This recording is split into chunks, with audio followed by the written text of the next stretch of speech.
Shalom Bapak Ibu, saudara yang kasih dalam Tuhan, haleluya. Kita bersyukur malam ini kita mungkin sudah siap untuk membaringkan diri dalam istirahat.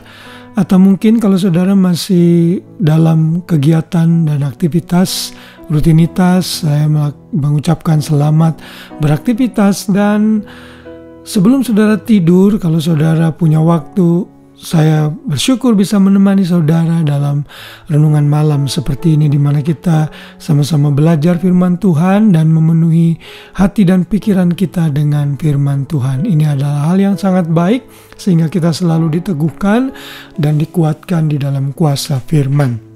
Dan hari ini, hari Jumat tanggal 4 April 2025, kita akan belajar mengenai satu hal lagi, yaitu mengenai kemuliaan dalam penderitaan. Di sepanjang bulan April ini kita akan belajar mengenai kemuliaan Kristus yang nampak di dalam keberadaannya sebagai Tuhan yang menjadi manusia. Dan hari ini kita akan melihat kemuliaan dalam penderitaan. Maksudnya apa? Saudara, saat kita percaya kepada Tuhan Yesus sebagai Tuhan dan Juru Selamat, maka kita bukan hanya dipanggil untuk percaya, tapi juga dipanggil untuk menderita bersama-sama dengan Dia. Dan saat kita menderita, itu sebagai satu kemuliaan. Jadi saudara jangan salah beranggapan seolah-olah hidup dalam iman percaya Kristen itu akan selalu baik-baik saja. Kita mungkin akan mengalami aniaya, dibenci orang, menderita karena iman yang kita percayai kepada Kristus. Karena itu hari ini kita akan belajar bahwa di dalam setiap penderitaan karena nama Kristus ada kemuliaan yang bisa kita peroleh di sana. Kita belajar dalam 1 Petrus 4 ayat 13 yang berbunyi demikian. Sebaliknya bersukacitalah sesuai dengan bagian yang kamu dapat dalam penderitaan Kristus, supaya kamu juga boleh bergembira dan bersukacita pada waktu Ia menyatakan kemuliaannya. Jadi Tuhan sudah menjanjikan kepada kita satu sukacita dan kemuliaan saat Ia datang kembali, dan di sepanjang kita menunggu Ia kembali, kita siap menderita bagi Kristus. Kalau kita lanjutkan ayat dari 1 Petrus 4 ayat 14, di sana dikatakan, berbahagialah kamu jika kamu dinista karena nama Kristus, sebab roh kemuliaan, yaitu roh Allah ada padamu. Jadi kalau kita menderita untuk Kristus, kita tidak boleh sedih, murung, putus asa, merasa diri orang malang. No. Ayat 12 berkata, jangan menganggap itu sebagai sesuatu yang luar biasa terjadi atas kita.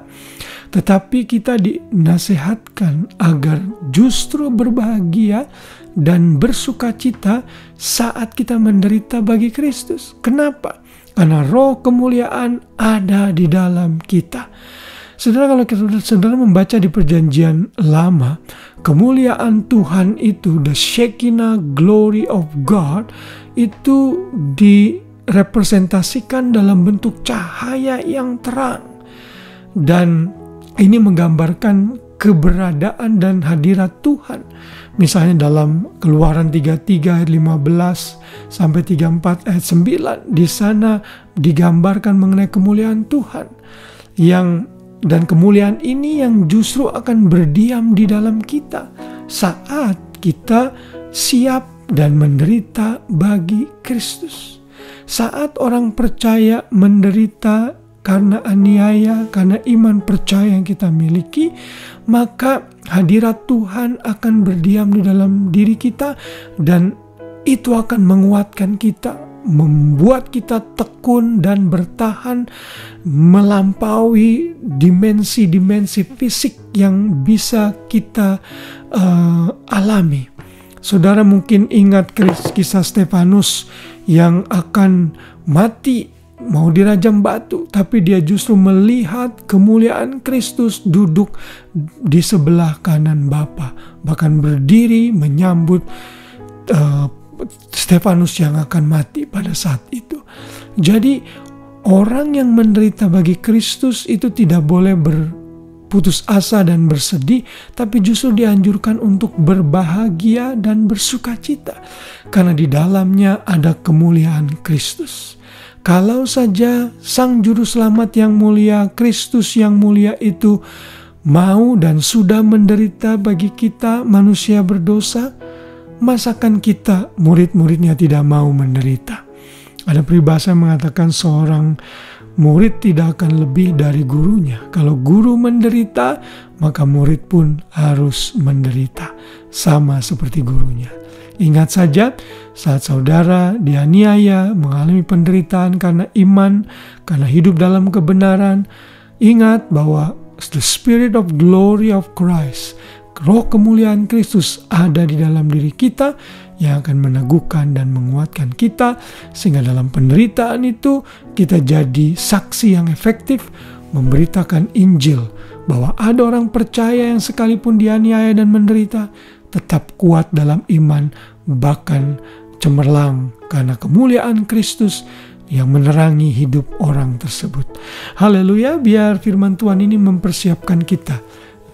Kalau penderitaan itu menerpa kita, kita harus siap dan percaya Roh Kristus yang mulia itu akan menguatkan kita. Kiranya firman ini menambah pengertian kita akan kemuliaan Kristus. Haleluya.